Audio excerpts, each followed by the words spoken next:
Play Fibro Kanigade Apex News India, Kikubor Banpuli Fiba Corridor Marbo. Tingin Pai Shwa Shekimat Kibakongsan.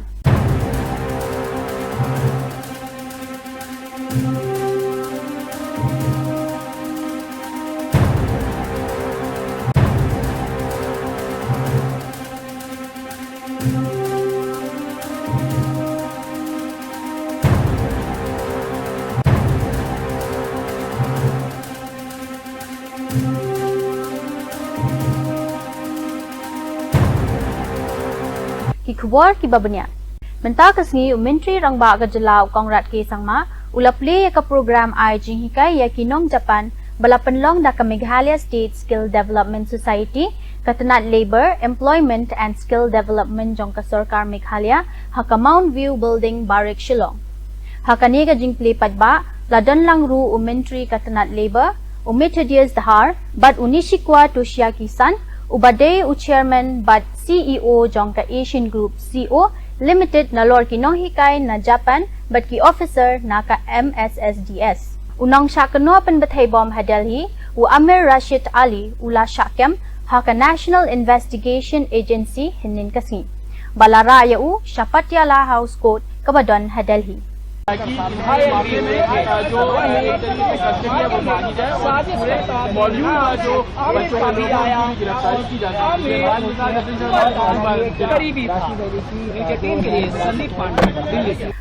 kabakit ya kisapu arngot kinonglet pilgrim ha umrah jongkari India kibakambon na Hyderabad. Kalarung ha ka tanker diesel kabasakut ha ka Porsche British Tengman step. Kading kabajur kalabam do ya baro ladno tangkaway. Kinong yap kentop ya ki arpongot ki kentay bat khadway ngot ki khana. Ka Saudi Arabia kala jusngo sarong ya ki lintiyat kejat ki bapaw nam ha ka perthai bat ka jing penbait rinti ya ki lintiyat. Henry ka jing tlat jing ma ka ba penyeng kali bat ka jing bakla jong ubriu ka ba pen kala ya ka jing let ka ba kentang sya ka jing susi ka ba omla ban mudur. U MLA ka nam pali u Muhammad Majid Hussein uong. Kajingja accident kabas ngusi hadu kata-kata kalaja ha Saudi Arabia ha kababun kibriu kilaklat no ha kajingya tingku bat kabas. Ngidang ya kendo bat kibor bahalor bat UMP ka AIMIM u Asaduddin Awaisi udang ya kendo ya ka Consulate General of India Jeddah ngaya kendo ya ki Bahaying Hasam. एक बस collision में बस accident में इंतकाल हो गया है और उसमें से कई मेंबर्स जो उसमें इंतकाल हुआ है वो मेरी नामपली कॉन्स्टिट्यूंसी से भी ताल्लुक रखते हैं। हम तमाम वहाँ पे जिम्मेदारों से राब्ते में हैं और जैसा ही सुबह में ये इतला बैरिस्टर सऊदीन अवैसी साहब को मिली, बैरिस्टर सऊदीन अवैसी साहब ने सीधी तौर पे इंडियन कॉन्सुलेट से वहाँ पे राब्ता किया है और हम पूरी कोशिश कर रहे हैं कि हमें पूरे एग्जैक्ट नंबर्स और क्या उनके लिए हो सकता है उसकी पूरी कार्रवाई हम कर सकें। मैं यहाँ पे इंडिविजुअली फैमिली मेंबर से मिलने की पूरी कोशिश कर रहा हूँ। मेरे सामने जो फैमिलीज अभी तक सुबह से जो आए थे वो एक हमारी मेहदीपट्टनम हल्के में एक फैमिली है जिसके भाई ने मुझे कॉल किया था, उनकी बहन, उनके भौनाई, उनके बच्चे की एक फैमिली उसमें उनका इंतकाल हुआ है। मुरादनगर में हमारे सीनियर मोस्ट हमारे अजीज महमूद भाई साहब है जिनकी अहलिया का, उनकी एडवोकेट बेटी का, उनकी साली का, उनके बच्चों का उसमें इंतकाल हुआ है। जिधर से आपकी फैमिली है जिसमें 7 मेंबर्स का इंतकाल हुआ है, आपकी भी फैमिली है जिसमें कई लोगों का इंतकाल हुआ है। अब फिलहाल फैमिली मेंबर्स के सामने और ये जो टूर्स एंड ट्रैवल्स जो लेके गए थे ये लोग इनके सामने क्लैरिटी नहीं दे पा रहे हैं कि क्या होगा क्या नहीं होगा। हम हमारे तरफ से ये भी कोशिश कर रहे हैं कि फौरी तौर पे हमने हमारे तरफ से कुछ जिम्मेदारों को फौरी तौर पे रवाना किया है जो अभी 11 बजे की फ्लाइट से जिद्दा के लिए रवाना हुए हैं और वो इंशाल्लाह 5 बजे तक वहाँ पे पहुँचेंगे और इंडियन एम्बेसी से कोऑर्डिनेट करते हुए हमें अपडेट देंगे। और जो खानदानों का भी जो मुतालिबा है वो सुनना है। फिलहाल वो बेइंतहा तकलीफ में है और उनके दर्द को शायद हम समझ नहीं पा रहे हैं, मगर जब घर जब ऐसे हादसे में चले आता है तो अल्लाह उस घर को बस हम यही दुआ कर सकते हैं कि सब्र दें। इंशाल्लाह हम अफराज खानदान के साथ मुकम्मल तौर पे ठहरेंगे।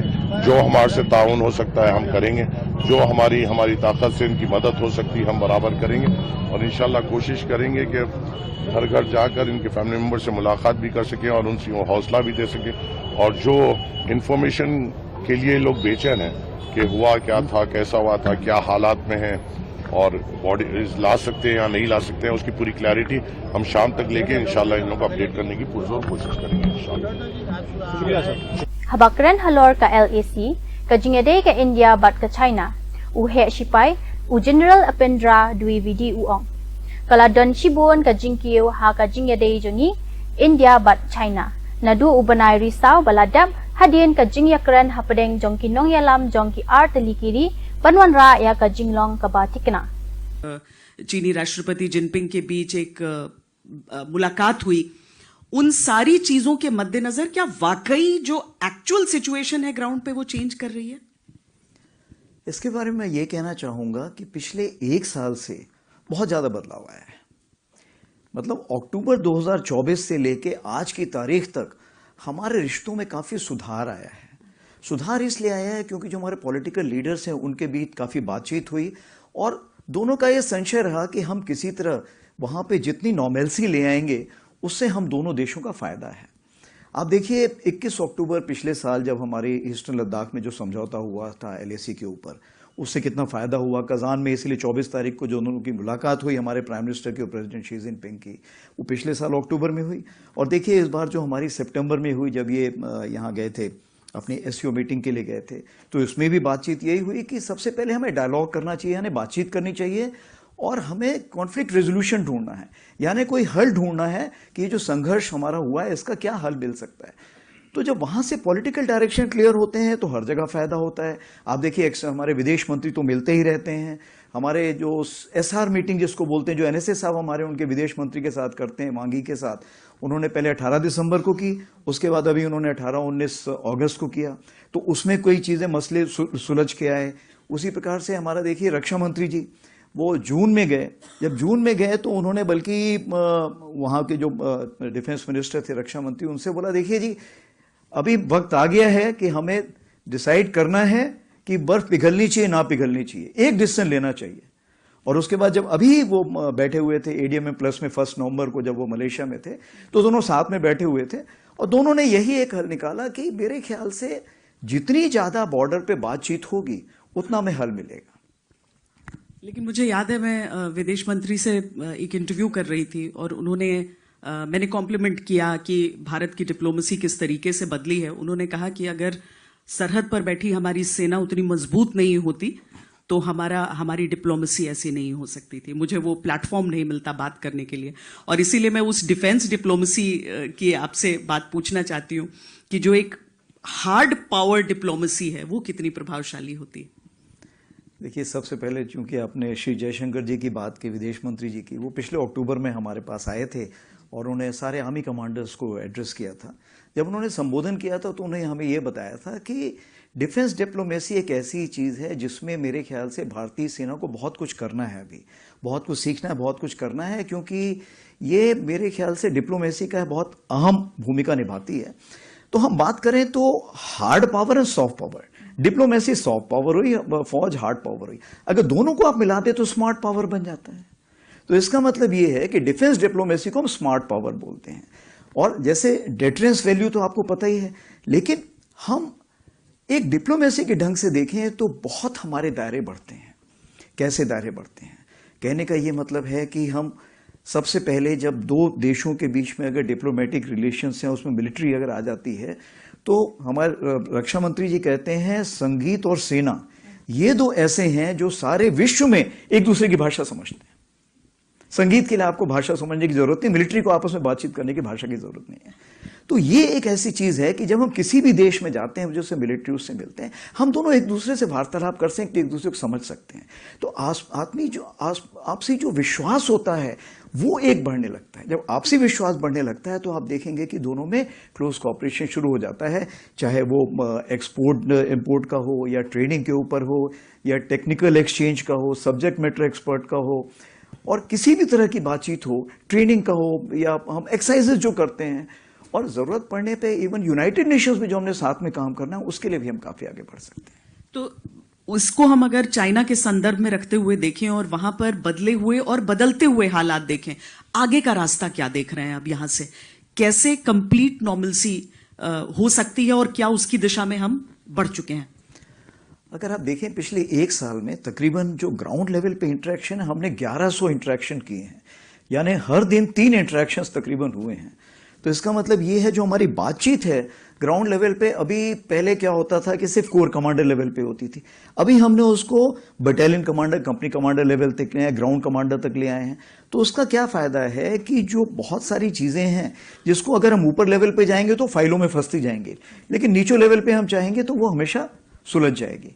तो हमारी कोशिश यही है कि हम बात का बतरंग न बनने दें, जितनी चीजें ग्राउंड लेवल पे सुलझा सके। लेकिन जो मेजर डिसीजंस हैं वो अभी भी जो हमारे हाई लेवल पे ही लिए जाएंगे। तो सबसे बड़ी चीज ये हो रही है कि जो हम लोगों जो सोल्यूशंस है वो हम ग्राउंड पे ढूंढ रहे हैं। उससे क्या हुआ है कि दोनों साइड पे एक लचीलापन आ रहा है बातचीत करने में।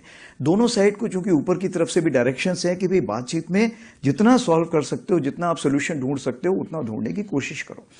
तो उदाहरण के तौर पे मान लीजिए उन्होंने कुछ कंस्ट्रक्शन करना है, कोई भी ऐसी कार्रवाई करनी, तो हमको पहले बताते हैं। पहले क्या होता था, वो नहीं बताते थे, हम दोनों में किसी प्रकार की बातचीत हो जाती थी, गर्मा गर्मी हो जाती। आजकल वो नहीं होता है। कुछ बनाया भी, हमने उनको बोला कि कृपया इसको हटाइए, ये उचित नहीं है, वो उसी टाइम हटा लेते हैं। तो ये कहना चाहिए जो ग्राउंड का कॉपरेशन है वो बहुत अच्छा है। अभी जैसे हम बात करें कि डिसएंगेजमेंट डिसएंगेजमेंट काफी तक हो गया है। उसके बाद जब बाउंड्री लिमिटेशन और जो बाकी बातें करेंगे तो उसमें क्या होगा, हमें बहुत फायदा होगा आगे आने वाले दिनों में। तो एक WMCC करके एक ऑर्गेनाइजेशन रखते हैं जिसमें ज्वाइंट सेक्रेटरी विदेश मंत्रालय के उसको हेड करते हैं, working mechanism for consultation and coordination. उसमें हमारे आर्मी के भी नुमाइंदे होते हैं। तो उन्होंने 2 ग्रुप अभी बनाए हैं, एक एक्सपर्ट ग्रुप है और एक वर्किंग ग्रुप है। तो ये दोनों जो ग्रुप है हमें आगे का रास्ता बताएंगे कि कैसे हम बाउंड्री प्रॉब्लम्स को, ये सीमा की जितनी परेशानी है उसको कैसे दूर कर सकते हैं, और जो वो मार्गदर्शन देंगे उसके हिसाब। Hadukat sangut kila khlat bat ki phongut kila mensau kat ba ka jingya kan at ka bajur kala ja hakaleng ka Bangladesh hapadeng ki nong yakhi bat ki shipai ki bayai ne haka sarkar Yunus ka ba Krishan da ki Pakistan bat US. Da ki million ngut ki samla kila yami pat ba hadhaka bat ki we ki nong ba da ka ba dawa ya ka senshar pat ba ban kan tat ya ka jingya day bat ka Pakistan.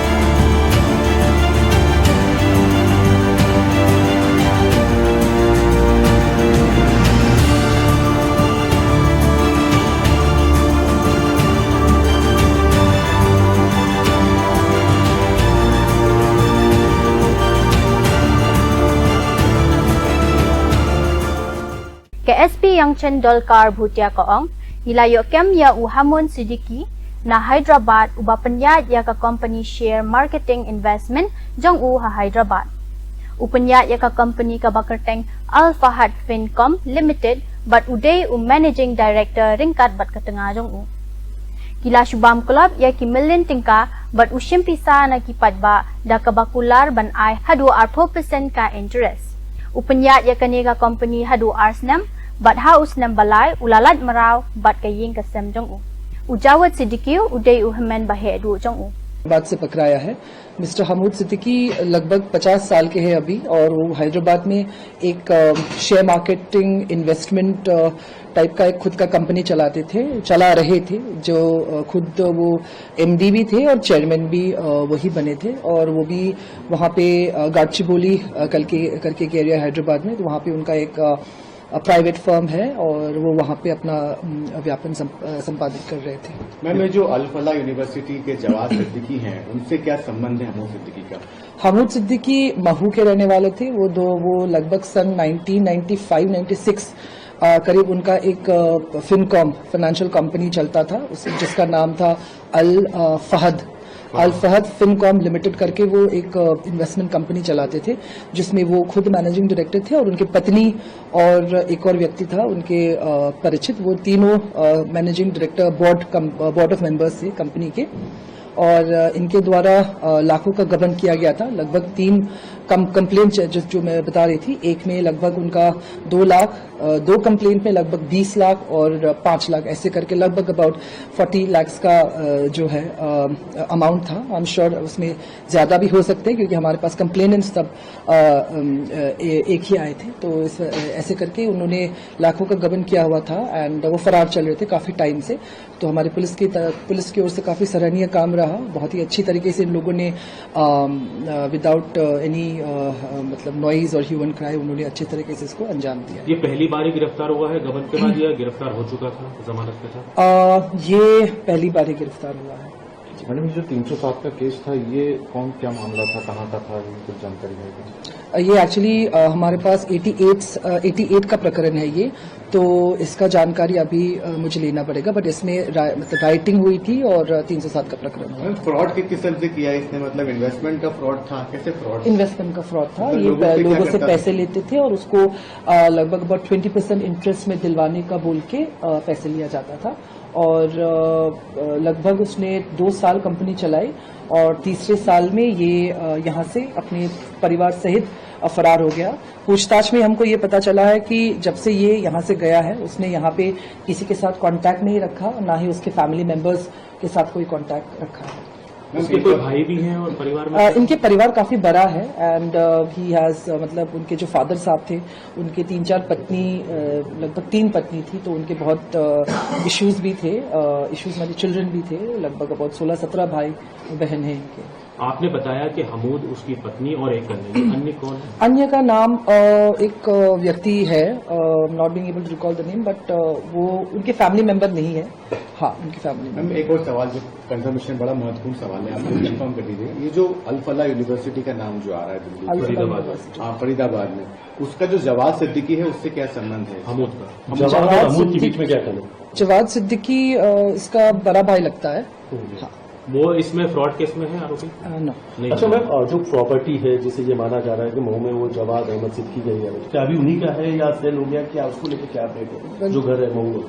I am talking about Hamood Siddiqui. Hamood Siddiqui का यहाँ पे कोई property ऐसे कुछ नहीं है। I think he has some landed property जिसका छानबीन हम कर रहे हैं। मैडम, ये अल फहद नाम से जो इन्होंने कंपनी चालू करी थी, उसके बाद क्या किसी और नाम से भी इन्होंने कंपनी चालू करी या इसी नाम से कोई कंपनी जो हैदराबाद में चल रही थी? हैदराबाद में जो चल रही थी वो रिचवेल फिनकॉर्प के नाम से चल रही थी, तो ऐसा कोई उस नाम से there was no namesakes there. ये महू वाला जो फिनकॉम था, ये अल फहद था या अल फलाई था? अल फहद। अल फलाह दोनों नाम पे। Uhe ka RSS Mohan Bhagwat ulapoi sya Guwahati haka jingle jingo kaba arsngi.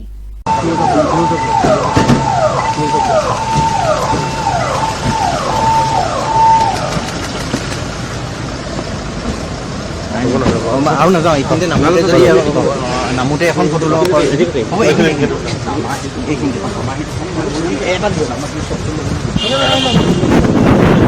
आपको बोल के हमारे से not allowed media. Western North India bat IAF group captain Shubhanshu Shukla uong kajingtmu jangi kababot kalong shai bha kagaganyan mission hadin kata ka Indian Space Station bat nangta ka jingwanra ya ka jingya penlut hakal lumwai isamla pule ki don ka jing sngaw tenat ka bakraw ha shaphang ka space bat ngidon kam ban pinyas no lang bat ki kumta ngangit bangide bantaw ya ka jingyat bed ha ka ba ki khana kin long kinong ya shimbanta kinlong ki paralok hakani kakam bat kin shim hok ban yarap yangi ban pendap ya ki mission jingi. Next mission is very clear. I think already laid down है Gaganyaan mission followed by भारतीय अंतरिक्ष station और landing on moon. और आज यहाँ आके बहुत ही interesting perspective एक मिला कि एआई इन स्पेस जो लॉन्च किया गया है, मुझे लगता है कि आज जब 2025 में हम मिशन अप्रोच कर रहे हैं, जब हम ह्यूमंस को भेजेंगे, तो जो टेक्नोलॉजी हमारे पास अवेलेबल है, specially in terms of AI, हमें उसका यूज़ करके वो जो डिज़ाइन है उसको उतना ही एफिशिएंट और यूज़र फ्रेंडली बनाना है ताकि हम ज़्यादा से ज़्यादा प्रॉब्लम्स सॉल्व कर सकें एंड ऑटोमेशन का यूज़ कर सकें using these tools that we have today. तो मुझे लगता है ये बहुत अच्छी पहल है जो आज जहाँ मैं आया हूँ इस चीज़ को देख के, और स्पेशली बच्चों ने जो सोल्यूशंस बनाए हैं बहुत ही फैसिनेटिंग, अलग अलग तरीके से जो हमारी प्रॉब्लम्स हैं उसको सॉल्व करने के लिए मुझे लगता है कि बहुत अच्छी पहल है और एक ये नज है उनको एक सही डायरेक्शन में कि कैसे प्रॉब्लम सॉल्विंग स्किल को डेवलप किया जाए एआई को यूज़ करके। Subject that is speech is the science of future. So still the students, they don't show that much interest. So would you like to give any message to them? No, I think I will disagree on this point. I think students show extreme interest in space. हमें उन्हें involve करने की ज़रूरत है। होता क्या है कि वो वहाँ तक पहुँच नहीं पाते, वो उनको एक्सपोजर नहीं होता है कि जो चीज़ें हो रही हैं। अगर उनके हाथों से बनाई हुई कोई चीज़ स्पेस में फ्लाई करेगी तो उनसे उनके लिए इससे ज़्यादा एक्साइटिंग कुछ नहीं है। तो मुझे लगता है कि इकोसिस्टम क्रिएट करने की ज़रूरत है जहाँ पे बच्चे इसका भागीदार बने, इसका हिस्सा बने और एक्टिवली इसमें पार्टिसिपेट करके हमारे मिशंस को एग्जीक्यूट करने में हमारी मदद करें। आप कुछ मैसेज देना चाहोगे स्टूडेंट्स के लिए? मेरा मैसेज यही है कि आप लोग एक्साइटेड रहिए, ऐसे ही नए न्यू सोल्यूशंस लेके आइए और हम as a country we are going towards a very ambitious dream, you know, not just landing on moon by 2040 but becoming a developed nation by 2047, Viksit Bharat 2047 का जो हमारा ड्रीम है। तो जो मेरा मैसेज है आपको वो ये है कि you have to own the responsibility, आपको वो अपने ऊपर लेना है कि वो मेरी जिम्मेदारी है कि मुझे भारत को 2047 में विकसित भारत बनाना है। अगर हर बच्चा ऐसा सोचेगा हमारे देश में तो मुझे लगता है हम बहुत ही जल्दी 2047 से भी पहले हम विकसित भारत बन जाएंगे। ढाका बांग्लादेश की डोरना छपार का इंटरनेशनल क्राइम ट्राइब्यूनल ICT शुआ का जिंगपन बना या का वर्डिक हा का मुकदमा बकनवा या का प्राइम मिनिस्टर बालावेंग ना का शुकी शेख हसीना उमेंट्री कंपो येंग बरेम असादुज्जामान खान कमल बट डायरेक्टर जनरल का पुलिस बरेम चौधरी अब्दुल्ला अल मामुन हलोर का जिंगशा का नो बकीले स्नीव प्रशा या का जिंगलोंग ब्रियो हकसंगी जोंग का जिंग शोंगशनोंग का बालाजा हाउजलियो हदु नाइलार हदियन का किरदान समला प्रशा या का एंटी डिस्क्रिमिनेशन मूवमेंट।